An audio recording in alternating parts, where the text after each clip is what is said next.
आप देख रहे हैं सौगंध टीवी, सौगंध वतन की।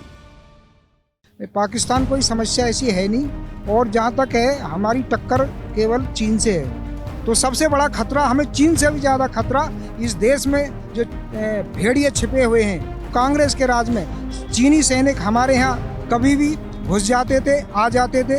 हमारी सेना इतनी बहादुर है कि चीन की सेना को मुंह तोड़ जवाब देगी अगर 1 इंच भी उसने घुसने की कोशिश की। नमस्कार, मैं हूं तुषार और आप देख रहे हैं सौगंध टीवी। भारत को ज्यादा खतरा किससे है, चीन से या पाकिस्तान से?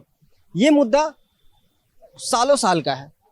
भारत ने पाकिस्तान हो या चीन हो, दोनों से युद्ध लड़ा है। चाहे वो पाकिस्तान के साथ 3-4 युद्ध हो या जो चीन के साथ एक युद्ध हो। लेकिन हमारे जो डिफेंस मिनिस्टर रहे एक बार, मुलायम सिंह यादव, उन्होंने कहा था कि पाकिस्तान से ज्यादा खतरा चीन से है। इस बात में कितनी गंभीरता थी और आज के लोग इस बात को कितना समझते हैं और क्या मानते हैं, आइए हम बात करते हैं। आपको क्या लगता है कि भारत को ज्यादा खतरा कौन से पड़ोसी देश से है, चीन से या पाकिस्तान से? नहीं, निसंदेह चीन से खतरा है। पाकिस्तान से तो कोई खतरा हमें पहले भी नहीं था, और जब उसको हमने मुंह तोड़ जवाब दे भी चुके हैं। उसके 93,000 सैनिकों को हमने बंदी तक बना लिया है और उसे घुटनों के बल पे ला दिया। इसलिए हमारे सामने पाकिस्तान कोई समस्या ऐसी है नहीं, और जहाँ तक है हमारी टक्कर केवल चीन से है, क्योंकि चीन में की जो इकोनॉमी है वो भी मजबूत है, उसकी जो सेना है वो भी काफ़ी है, परंतु वो जो उत्साह है हमारे सैनिकों में लड़ने का है वो उसके सैनिकों में, चीन के में नहीं है। तो निसंदेह हमारी जो टक्कर है वो चीन से है, और पाकिस्तान कोई समस्या नहीं है। परंतु हाँ, एक बात अलग है कि हमारे इस देश के गद्दार हैं, जो छिपे हुए गद्दार हैं, उनसे भी इस देश को खतरा है। मेन बात यह है कि चीन से और पाकिस्तान से तो हम एक साथ निपटने की शक्ति रखते हैं और हमारे भारत की जनता इसमें समर्थ है।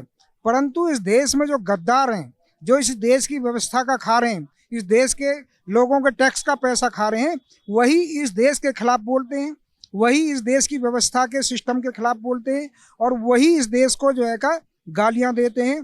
और यहाँ का जो सामाजिक ताना बाना है भारत का, उसको अभी छिन्न भिन्न करने का जो प्रयत्न करते हैं। जैसे कि आपने अभी स्वामी प्रसाद मौर्य जैसे हैं या स्टालिन जैसे लोग हैं, ये समाज के नाम पे कलंक हैं।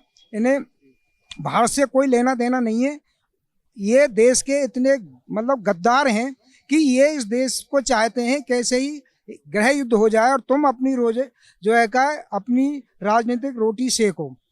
तो सबसे बड़ा खतरा, हमें चीन से भी ज़्यादा खतरा इस देश में जो भेड़िए छिपे हुए हैं देश के, उनसे ज़्यादा खतरा है। जो भारत सरकार या भाजपा की जो सरकार है, ज्यादातर हमने देखा है कि चीन पे कुछ बोलने से कतराती है और पाकिस्तान पे खुलकर सारे मंत्री जवाब देते हैं।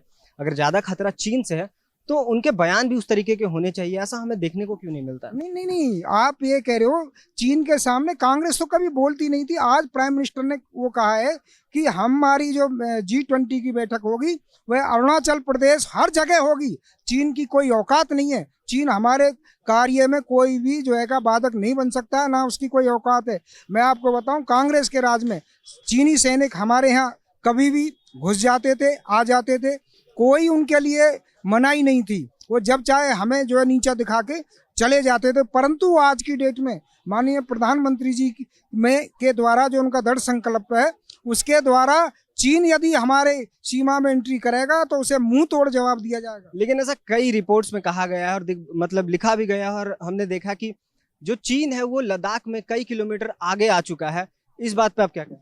बिल्कुल झूठ है, इसमें कोई सच्चाई नहीं है। इसका मतलब है कि ये विपक्ष की गढ़ी हुई झूठी कहानी है। जैसे विपक्ष ने अभी एक हल्ला उड़ाया था कि इसरो के वैज्ञानिकों को 17 महीने से वेतन नहीं मिला। ये खूब झूठ फैलाएगा, जबकि इसमें 1% भी सच्चाई नहीं थी। सबको अपने महीने पर वो जो है वेतन मिलता है। तो ये सब कांग्रेस या विपक्ष के जो हैं उनका प्रोपेगेंडा, झूठा प्रोपेगेंडा है। ये झूठ फैलाया जाता है और झूठ ही बोलते हैं, इसमें 1% भी सच्चाई नहीं है। लेकिन ये बात एक और बात है कि जो मीडिया रिपोर्ट्स है वहाँ पे जो वहाँ के लोकल है, जो वहाँ पे जो भेड़ चराते हैं या जो वहाँ लद्दाख में रहने वाले लोग हैं, उन्हें जो वहाँ पे जो चराने के लिए जो जाया करते थे, अब उन्हें वहाँ पे जो चीन की सेना वो जाने नहीं देती है। ये वहाँ के लोकल्स लोग का कहना। नहीं, ऐसा 82,000 वर्ग किलोमीटर जब नेहरू जी का शासन था, भारत के प्रधानमंत्री थे, तो ऑलरेडी अक्साई चीन जिसे हम बोलते हैं उसमें पहले से ही जो है का इन्होंने जो है का कब्जा कर रखा है चीन ने। तो जो 82,000 वर्ग किलोमीटर जो हमारा हिस्सा था वो नेहरू के टाइम का है, उसमें जो है का उसने कब्जा कर रखा है। और जहाँ तक हमारे देश के लिए प्रोपेगेंडा झूठा फैलाया जा रहा है, हमारी सेना इतनी बहादुर है कि चीन की सेना को मुंह तोड़ जवाब देगी अगर 1 इंच भी उसने घुसने की कोशिश की। ये हमारी अगर कोई वो होता, कोई समस्या होती तो हमारी देश की सेना बहुत मजबूत है और चीन से कहीं तक मजबूत है। आज तो माननीय प्रधानमंत्री जी ने इस देश की सुरक्षा के लिए बड़े जो है का आधुनिक हथियार खरीदे हैं और हर तरीके से भारत की सेना मतलब हथियारों से सुसज्जित है और आधुनिक हथियारों से लैस है। लेकिन सर सेना को ऊपर से ऑर्डर भी तो मिलना चाहिए। नहीं, सेना को ऑर्डर पूरा है। देखो मैं आपको बताऊं, पहले पाकिस्तान में हमारे जब एक्शन लेते थे तो वो हमला करते थे, परंतु उनको कोई भी जो है का ऑर्डर नहीं मिलता था। आज की डेट में पूरा जो है का ऑर्डर है। अगर देश की सीमाओं में कोई दखलंदाजी देगा, देश के खिलाफ कोई काम करेगा, तो उसे जो है का सीधा आदेश है कि उसे अपने ही एक्शन पर, अपने ही जो है का बल ताकत के अनुसार हमारी सेना उससे निपट लेती है। तो देखा आपने, हमने बात की, और भारत को ज़्यादा खतरा किससे है, चीन से या पाकिस्तान से?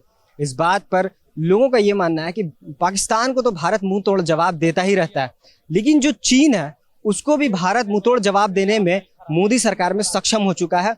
और 1 इंच भी जो जमीन है वो चीन भारत का नहीं ले सकता, ऐसा लोगों का मानना है। मैं था तुषार, कैमरा पर्सन रोहित के साथ, सौगंध टीवी। आप देख रहे हैं सौगंध टीवी, सौगंध वतन की।